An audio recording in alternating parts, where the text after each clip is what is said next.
एक गलती है जो 99% क्लास 12th के बच्चे अभी कर रहे हैं और उन्हें इसका पता भी नहीं है। वही एक गलती पूरा साल खराब कर देती है। जानना चाहते हो क्या है? और एक 3 वर्ड रूल जो टॉपर रोज फॉलो करते हैं, जो इस वीडियो में मैं तुम्हें बताऊंगा। और हाँ, अगले कुछ मिनट ध्यान से इस वीडियो को देखना, बिकॉज इस वीडियो के एंड होते होते तुम्हारे पास एक एग्जैक्ट प्लान होगा जहाँ पे तुमने अभी तक कुछ नहीं पढ़ा है। उस हिसाब से आज से और अभी से कैसे स्टार्टिंग करनी है क्लास 12th की, वो तुम्हें पता चल रहा होगा। So hi everyone, this is Mukul Bhardwaj और आज की वीडियो में हम बात कर रहे होंगे how to start class 12th from now. सबसे पहले ये बताओ, आज का दिन तुम्हारा कैसा गया? अच्छा नहीं गया है तो कोई बात नहीं। अब देखो, ये वीडियो है किन बच्चों के लिए? सबसे पहले जिन्होंने अभी तक कुछ नहीं पढ़ा है और क्लास 11th प्रॉपरली नहीं पढ़ पाए हो, के साथ साथ बैकलॉग है, स्कूल और कोचिंग दोनों चल रहे हैं पर समझ नहीं आ रहा कहाँ पर फोकस करें, साथ में बोर्ड्स का प्रेशर अलग और जेईई नीट की प्रिपरेशन का तो पूछो ही मत। तो तुम्हारी इन सभी प्रॉब्लम का सॉल्यूशन इन 4 स्टेप्स में कंप्लीट हो जाएगा। तो स्टेप नंबर 1 है तुम्हारा चेंज योर माइंडसेट। तो सबसे पहला काम तुम्हें अपने मेंटल लेवल पर करना है। तो एक टर्म है संक कोस्ट फैलेसी, जो कि नोबेल प्राइज विनिंग कॉन्सेप्ट है। इसका मतलब है कि जो ऑलरेडी खर्च हो गया है ना, तुम्हारा टाइम, पैसा या एनर्जी, उसके बारे में सोचते रहना एक मेंटल ट्रैप है। ब्रेन उससे रिकवर करना चाहता है तो वो प्रेजेंट में कुछ प्रोडक्टिव करने की बजाय पास्ट में ही अटका रहता है। तुम क्लास 11th के बारे में जितना सोचोगे उतना प्रेजेंट में कम काम करोगे और ये एक साइंस है, फीलिंग नहीं। तो एक काम करो, अपनी नोटबुक में एक पेज पर लिखो 11th gone 12th starts now, date लिखो और उसके नीचे अपना सिग्नेचर कर दो। ये चाइल्डिश नहीं है, ये साइकोलॉजी कॉन्ट्रैक्ट है जो कि तुम अपने आप से कर रहे हो। जो भी पास्ट में मिस्टेक की है उनको लिखो और एक्सेप्ट करो कि हाँ मैंने ये किया था, और जितना भी जो भी गिल्ट है ना सबको लिख डालो। और उसके बाद फोकस शिफ्ट करो अपने नेक्स्ट 8 से 9 मंथ पर, जो कि तुम्हारी स्कूल लाइफ के सबसे इंपॉर्टेंट मंथ होने वाले हैं। जो भी मैंने बोला है उसको अच्छे से लिखो डायरी में। उसके बाद तुम्हें थोड़ा रिलीफ मिलेगा। फिर स्टार्ट होता है तुम्हारा स्टेप नंबर 2, कॉमन ट्रैप्स, जो कि लेट स्टार्ट करने वाले बच्चे हमेशा करते हैं। ट्रैप नंबर 1, बड़ा टाइम टेबल, 0 एग्जीक्यूशन। सुबह 4 बजे उठना, लिखना, रात को 12 बजे सोना, 10 घंटे पढ़ना। और ये सब वो इंसान लिखता है जो पिछले कुछ हफ्ते क्या महीनों से 3 घंटे नहीं पढ़ा है दिन में, और उसकी वजह से 2 दिन उसको फॉलो करते हैं, तीसरे दिन ब्रेक और चौथे दिन गिल्ट, 5वें दिन पूरा टाइम टेबल डस्टबिन में। तो प्रैक्टिकल बनो, 3 चीजें रोज करनी है तुम्हें, डिस्ट्रैक्शन फ्री, कंसिस्टेंट और 3 घंटे अगले 6 महीने के लिए रोज पढ़ना है। डिस्ट्रैक्शन फ्री और कंसिस्टेंट कैसे रहना है मैंने ऑलरेडी लास्ट वीडियो में बताया है, तो इस वीडियो के बाद उसको भी जाके देख लेना। बाकी सेकेंड ट्रैप है multiple books, HC Verma, सिंगेज, DC Pandey, Pradeep, SL Arora, सारी एक साथ बुक्स अगर तुम लेकर बैठे हो तो तुम सबसे बड़े ट्रैप में फंस चुके हो। तुम्हें कुछ नहीं करना है, तुम्हारे पास एक टेक्स्ट बुक हो, एक क्वेश्चन बैंक, बस बाकी सब डिस्ट्रैक्शंस है। और उसके लिए तुम्हें ये बुक लेनी है। इसके अंदर तुम्हें पास्ट 10 ईयर्स के topic wise and chapter wise questions मिल रहे होंगे। और सबसे बड़ी बात, topic wise trend analysis and weightage, वो तुम्हें इसके अंदर मिलेगा, जहां तुम खुद इनकी हेल्प से पता लगा सकते हो कि तुम्हारे कौन सा टॉपिक इंपॉर्टेंट है। ठीक है, और साथ में 70 out of 70 rapid revision hack seat, और उसके साथ साथ ब्रेन मैप्स भी तुम्हें मिल रहे होंगे। साथ में सबसे important competency based questions and topper aligned detail solutions, because इस टाइप के 50% क्वेश्चंस तुम्हारे बोर्ड एग्जाम में आते हैं। और भी बहुत सारी चीजें जैसे स्नैपशॉट, निमोनिक्स और सैंपल क्वेश्चंस, इतना कुछ तुम्हें इस बुक के अंदर मिल जाएगा। वैसे तुम कोई भी बुक ले सकते हो, बट पर्सनली मुझे ये बुक बेस्ट लगी। तो अगर तुम ये लेना चाहते हो तो एक बार डिस्क्रिप्शन चेक कर लेना। अभी लेते हो तो तुम्हें कुछ % का डिस्काउंट मिल जाएगा। तुम्हें क्वालिटी क्वेश्चंस लगाने हैं, क्वांटिटी पर फोकस नहीं करना है। अब इसके बाद है तुम्हारा थर्ड ट्रैप, और ये वही गलती है जो मैंने वीडियो के स्टार्टिंग में बोली थी। बैकलॉग पहले खत्म करेंगे, फिर करंट सिलेबस के साथ चलेंगे। अगर तुम भी ये सोच रहे हो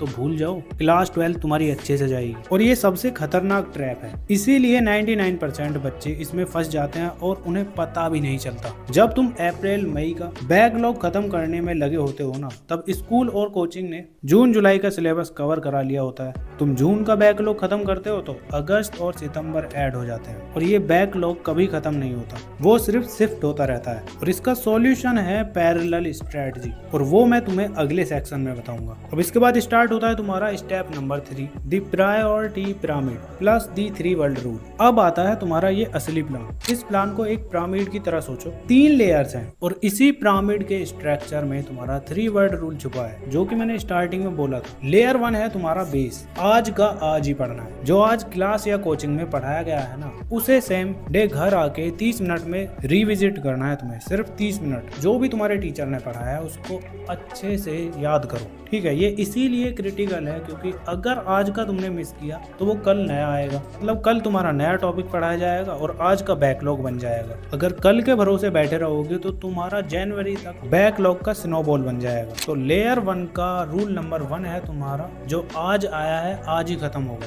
नो एक्सपेक्टेशंस, नो नेगोशिएबल। जो आज पढ़ा है वो आज ही रिवाइज होगा। लेयर नंबर 2 है मिडिल, 11th के सिर्फ कनेक्टर्स। ज्यादातर लोग बोलते हैं कि पूरी क्लास 11th पढ़ने की जरूरत नहीं है, तो ये एक मिथ है। बिकॉज कुछ स्पेसिफिक ब्रिज टॉपिक्स हैं जिनके बिना क्लास 12th के चैप्टर्स समझ नहीं आते। जैसे फिजिक्स के अंदर तुम्हारा वेक्टर और बेसिक डिफरेंशिएशन और इंटीग्रेशन तुम्हें ये आना चाहिए। इनके बिना तुम इलेक्ट्रोस्टैटिक और सर्किट वाले चैप्टर्स को अच्छे से नहीं समझ सकते, ठीक है। ऐसे केमिस्ट्री के अंदर तुम्हारा मोल कॉन्सेप्ट, केमिकल बॉन्डिंग और IUPAC बेसिक्स को तुम्हें थोड़ा पढ़ लेना है। अगर तुम्हारे ये क्लियर हैं तो फिजिकल केमिस्ट्री और ऑर्गेनिक केमिस्ट्री दोनों तुम्हारी स्ट्रॉन्ग रहेंगी। मैथ्स के अंदर तुम्हें ट्रिग्नोमेट्री फॉर्मूला अच्छे से याद कर लेना है और साथ में सेट्स एंड फंक्शंस को भी अच्छे से समझ लेना है, ठीक है। बिकॉज पूरी कैलकुलस में तुम्हें यही देखने को मिलेगा। अब बायो एंड बाकी स्ट्रीम्स के लिए मैं उन टॉपिक्स को अपने टेलीग्राम पर अपलोड कर दूंगा, you can learn it. Search कर लेना, तुम्हें ग्रुप मिल जाएगा या फिर लिंक मैं डिस्क्रिप्शन में दे दूंगा। अब करना क्या है, तुम्हें ये सब डेली 30 से 40 मिनट रोज पढ़ना है। जिस दिन की तुम्हारी छुट्टी होगी ना, उस दिन जितना कंटेंट मैंने तुम्हें बताया है वो सब तुम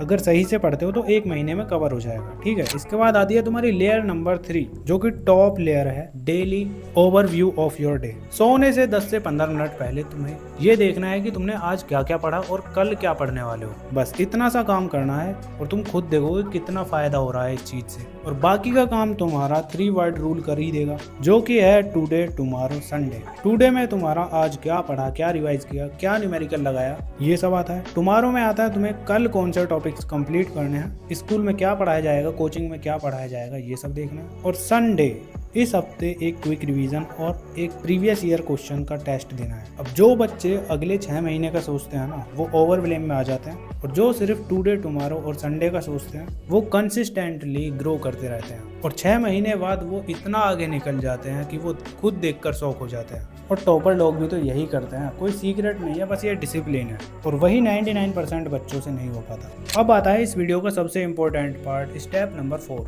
द 6 मंथ कंपाउंड मैप। अब अगले 6 महीने का मैप देखते हैं मंथ बाय मंथ। तुम इस वीडियो को कभी भी देख रहे हो, जून में देख रहे हो, जुलाई में या फिर अगस्त में, तुम्हें आज से और अभी से अगले 6 मंथ के लिए यही करना है। मंथ 1 और 2 तुम्हारा फाउंडेशन फेज है। ये मुश्किल फेज है, 2 काम तुम पैरेलल कर रहे होगे। एक तो तुम्हारा करंट सिलेबस और उसके साथ साथ पुराने कनेक्टर्स को फिक्स कर रहे होगे, मतलब कि जो 11th वाले टॉपिक्स मैंने बताए थे उनको भी तुम साथ में कर रहे होगे। अब टारगेट क्या रहेगा, हर महीने तुम्हें 3 चैप्टर करने हैं अपने हर सब्जेक्ट के, मतलब 3 मेन सब्जेक्ट है ना, तो तीनों के तुम्हें 9 चैप्टर्स करने हैं 1 महीने में। और पढ़ना मतलब नोट्स, न्यूमेरिकल्स और साथ में उस चैप्टर के 5 साल के PYQs सॉल्व करना है, ठीक है। इसके बाद मंथ नंबर 3 और 4 में तुम्हें मोमेंटम फेज को अच्छे से हैंडल करना है। अगर तुमने स्टार्टिंग के 2 महीने अच्छे से पढ़ा है तो इस टाइम तक तुम्हें पढ़ने की आदत हो चुकी होगी, मतलब तुम आराम से 2 से 3 घंटे बैठ रहे होगे डेली पढ़ने के लिए। बट ये भी तुम्हारा थोड़ा डिफिकल्ट फेज होगा, बिकॉज यहाँ पे तुम करंट सिलेबस के साथ साथ अपने बैकलॉग वाली चीजों को भी कर रहे होगे। और इसमें भी टारगेट सेम है, तुम्हें हर महीने एक सब्जेक्ट के 3 चैप्टर करने हैं। और यहाँ एक चीज ऐड होगी, चैप्टर वाइज मिनी टेस्ट। हर चैप्टर के खत्म होने के बाद खुद से एक 20 मिनट का टेस्ट लो, एक ब्लैंक पेज लो, चैप्टर बंद करो और लिखो जो याद आ रहा है, फॉर्मूला, कॉन्सेप्ट्स, इंपॉर्टेंट पॉइंट्स, जो भी ब्लैंक पेज पर तुम लिख पा रहे हो तो अच्छी बात है। जो नहीं लिख पा रहे उन गैप्स को फिल करो, बस मतलब कि उन चीज़ों को इम्प्रूव करो। इसके बाद स्टार्ट हो जाता है तुम्हारा 5th मंथ, जो कि है रिफाइनमेंट फेज, जिसके अंदर तुम्हें सिंपली अपने बचे हुए चैप्टर्स को कंप्लीट करना है और उसके साथ साथ शॉर्ट नोट्स बनाने हैं, जिसके अंदर तुम हर चैप्टर के इंपॉर्टेंट फॉर्मूलाज लिखोगे। उसके साथ साथ 2-3 बार फ्रीक्वेंटली पूछे गए क्वेश्चंस को लिखोगे और जो कॉन्सेप्ट तुम बार बार भूल रहे हो उसको अच्छे से लिखोगे बस, बिकॉज ये नोट्स तुम्हारे एग्जाम हॉल में जाने से 30 मिनट पहले काम आएंगे। और उसके साथ साथ अब तुम सैंपल क्वेश्चन पेपर्स भी लगाने स्टार्ट कर सकते हो। और फिर स्टार्ट हो जाता है तुम्हारा 6 मंथ, जहाँ पर तुम आराम से मॉक टेस्ट वगैरह दोगे। अब तुम्हारे दो ही काम होंगे, रिवीजन और सैंपल क्वेश्चन पेपर लगाना। जहाँ तुम मिस्टेक्स कर रहे हो उनको इम्प्रूव करोगे बस। पूरी क्लास 12 तुम्हारे लिए कोई इम्पॉसिबल माउंटेन नहीं है। ये एक डिफाइंड गेम है, डिफाइंड सिलेबस है, डिफाइंड पैटर्न्स है और डिफाइंड स्ट्रेटजी है भाई। और हजारों बच्चे लेट स्टार्ट करके भी 90+ स्कोर कर जाते हैं, बट हम लोगों का तो वो गोल है ही नहीं। हम फोकस करते हैं प्रोसेस पर, और उस प्रोसेस को स्टार्ट करने के लिए तुम्हें कमेंट करना है रीस्टार्ट भैया। और नेक्स्ट वीडियो किस टॉपिक पर चाहिए वो भी कमेंट कर सकते हो। बाकी चलो मिलते हैं नेक्स्ट वीडियो में। आज की वीडियो के लिए इतना ही। और हाँ, तुम्हारी स्क्रीन पर ये वीडियो शो हो रही होंगी, अगर टाइम है तो देख लेना। बाकी चलो मिलते हैं नेक्स्ट वीडियो में, तब तक के लिए keep learning, keep studying and keep smiling.